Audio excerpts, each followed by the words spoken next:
दोस्तों, तो स्वागत है आपका मेरे YouTube चैनल एनके क्लासेज में। तो हम शुरू कर चुके थे कक्षा 10वीं विज्ञान का पहला चैप्टर रासायनिक अभिक्रियाएं एवं समीकरण। तो हमने इसका पार्ट 1 देखा था, जिसमें हमने बेसिक जानकारी ली थी, जिसमें हमने पढ़ा था परिवर्तन क्या होता है, परिवर्तन कितने प्रकार का होता है, रासायनिक अभिक्रिया क्या होती है, रासायनिक समीकरण क्या होती है, अभिकारक क्या होते हैं और उत्पाद क्या होते हैं। तो आज हम समझेंगे रासायनिक समीकरण को संतुलित करना। तो प्यारे विद्यार्थियों, बात आती है रासायनिक समीकरण को संतुलित करना। तो कैसे करते हैं? तो इसका भी एक फॉर्मूला होता है हमारे पास, या कह सकते हैं अनुमान होता है। तो बात करते हैं रासायनिक समीकरण को संतुलित करने के लिए कौन सी विधि का उपयोग करते हैं? Heat and trial. कौन सी विधि? हीट एंड ट्रायल विधि। रासायनिक समीकरण को संतुलित करने वाली विधि का क्या नाम है? हीट एंड ट्रायल विधि। इसे हिंदी में कहा जाता है अनुमान विधि। अनुमान विधि। तो प्यारे विद्यार्थियों, रासायनिक समीकरण को संतुलित करने की विधि क्या कहलाती है? हीट एंड ट्रायल या अनुमान विधि। तो प्यारे विद्यार्थियों, पहले इसको लिखने के चरण और होते हैं। रासायनिक समीकरण को कैसे लिखते हैं? तो प्यारे विद्यार्थियों, जो हमारे लेफ्ट साइड और राइट साइड, जिन्हें हम दायां और बायां कहते हैं, दायां और बायां, ठीक है। देखिए बच्चों, जो अभिकारक होते हैं वो किधर लिखे जाते हैं?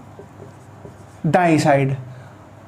और जो हमारे उत्पाद होते हैं वो बाईं साइड लिखे जाते हैं, और दोनों के बीच में तीर का निशान लगाते हैं। जब अभिकारक 2 या 2 से अधिक होते हैं तो उनके बीच में प्लस का चिन्ह लगाते हैं। ऐसे ही अभिकारकों के बीच में प्लस का चिन्ह लगाते हैं। यदि तत्व ठोस है तो उसके लिए सॉलिड लिखा जाता है।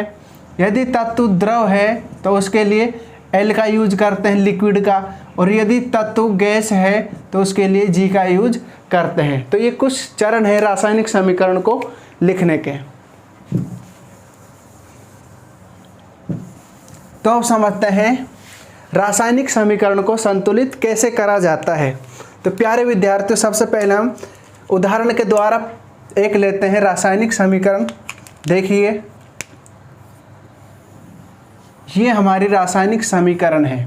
अब देखिए Fe+H2O, और क्या बना रहा है? उत्पाद क्या बना रहा है? Fe3O4 plus hydrogen gas. तो प्यारे विद्यार्थी देखो, Fe यहाँ पर एक ही तत्व है, और यहाँ पर देखिए Fe3।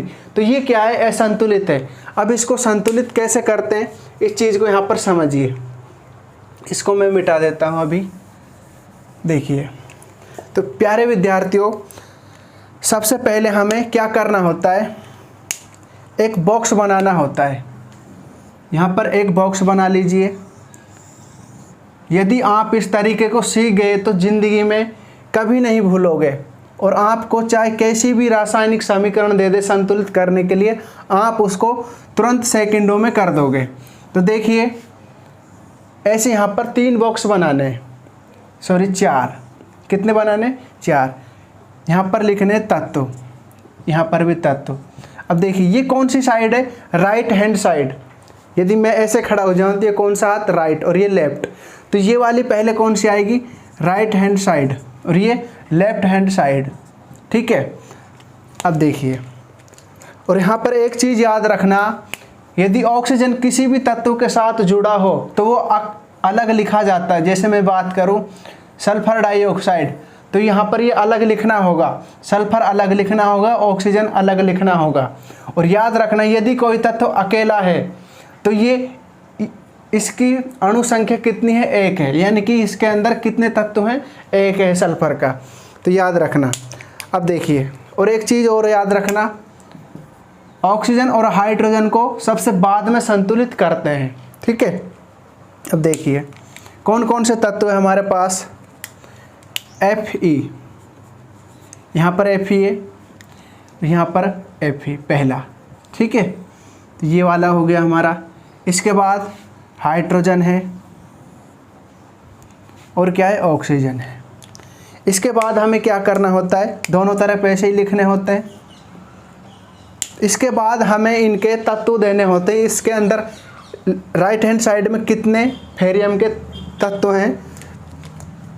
तो कितने हैं? 1। ये किससे भी इसके आगे पीछे कुछ नहीं है तो इसका मतलब 1। हाइड्रोजन के कितने हैं 2, ऑक्सीजन का 1। ये हमारा राइट हैंड साइड हो गया। अब लेफ्ट हैंड साइड देखिए कितने हैं Fe के 3, ऑक्सीजन के 4, हाइड्रोजन के 2। ठीक है, तो ये हमारी क्या हो गई, जैसा उसने दिया था ऐसे ही लिखा है। अब हमारी तरफ से हम क्या करते हैं, देखिए मैंने बात करी थी हाइड्रोजन और ऑक्सीजन को सबसे बाद में संतुलित करते हैं, सबसे पहले करते हैं हम जो अन्य तत्व होते हैं। तो अन्य तत्व क्या है Fe। लेफ्ट हैंड साइड में कितना है 3 है, राइट हैंड साइड में 1 है। तो इसको 3 बनाने के लिए किससे गुना करना होगा, 3 से ही गुना करना होगा। तो इसको 3 से गुना करेंगे तो ये कितने हो जाएंगे 3। ठीक है, यानी कि Fe के आगे हमें 3 लगाना होगा। याद रखना जो भी हम हमारी तरफ से संख्या लगाते हैं वो सामने लगाते हैं सूत्र के। ठीक है, तो देखिए प्यारे विद्यार्थियों यहाँ पर कितना था 3, तो इसके आगे 3 लगा दिया हमने। तो ये क्या हो गई, संतुलित हो चुकी है हमारी कौन सी Fe, कौन सी साइड की, राइट हैंड साइड की। ठीक है, तो अब देखते हैं इसके बाद क्या करना। हाइड्रोजन संतुलित है, ऑक्सीजन संतुलित नहीं है क्योंकि लेफ्ट हैंड साइड में 4 है और राइट हैंड साइड में 1 है। तो इसको भी 4 बनाने के लिए किससे मल्टीप्लाई करना होगा, किससे करना होगा 4 से। तो इधर देखो राइट हैंड साइड में ऑक्सीजन कहाँ पर है, यहाँ पर। तो मैंने बात करी थी पूरे सूत्र के ही आगे जो भी हम संख्या लगाते हैं वो पूरे सूत्र के आगे लगती है। तो ये हमारा जल है H2O, तो इसके आगे क्या लगाएंगे 4। अब देखो, अब जैसे ही हमने 4 लगाया तो हाइड्रोजन के कितने तत्व हो गए 8, क्योंकि 4 से 2 भी मल्टीप्लाई हो गए, 4 दूनी 8 हो गए। और ऑक्सीजन का 1 है तो 1 को 4 से करेंगे तो ऑक्सीजन के 4 हो गए। ठीक है, ये तो हमारा क्या हो गया ऑक्सीजन का हो गया। लेकिन जैसे ही हमने 4 कहाँ पर लगाया, ऑक्सीजन के H2O को आगे लगाया तो ऑक्सीजन तो संतुलित हो गया, लेकिन जैसे ही हमने 4 लगाया तो हाइड्रोजन असंतुलित हो गया। हाइड्रोजन के कितने हो गए 8। ठीक है, तो यहाँ पर 8 हो गए, यहाँ पर 4 हैं। ठीक है, कितने हैं 4 हैं। तो इस 2 हैं, तो यहाँ को इधर 8 हैं और इधर 2 हैं। तो इसको 8 बनाने के लिए किससे मल्टीप्लाई करना होगा, तो इसको हमें 4 से मल्टीप्लाई करना होगा, तब ये जाके 8 होंगे। ठीक है, तो यहाँ हाइड्रोजन कहाँ पर, ये रहा, ये हमारे संतुलित हो गई। ठीक है, तो अब गिन लेते हैं वापस से, एक बार अलग से स्पेशली लिखते हैं इनको। देखिए Fe 3Fe प्लस 4H2O क्या बना रहा है Fe3O4 प्लस 4H2O। देखिए अब ये हमारी असंतुलित थी जो हमारी संतुलित हो चुकी है। ठीक है, तो एक बार हटाकर देख लेते हैं इनको, जैसे थे ऐसे ही रख कर। तो प्यारे विद्यार्थियों आप देख सकते हो ये तो हमारी कैसी थी असंतुलित असंतुलित रासायनिक समीकरण थी। जैसे ही इसको क्या कर लिया हमने संतुलित। तो आप देख सकते हो फेरियम के कितने हैं 3, यहाँ पर भी 3 हैं। हाइड्रोजन के 8 हैं, यहाँ पर भी कितने हैं 8 हैं। ऑक्सीजन के यहाँ पर कितने हैं 4 और यहाँ पर भी 4 हैं। और यहाँ पर भी आप देख सकते हो जैसे हमने इसको संतुलित किया Fe3 हाइड्रोजन के 8 ऑक्सीजन के 4, यहाँ पर भी देख लो 3 हैं, हाइड्रोजन के 8 हैं, ऑक्सीजन के 4 हैं। Thank you class.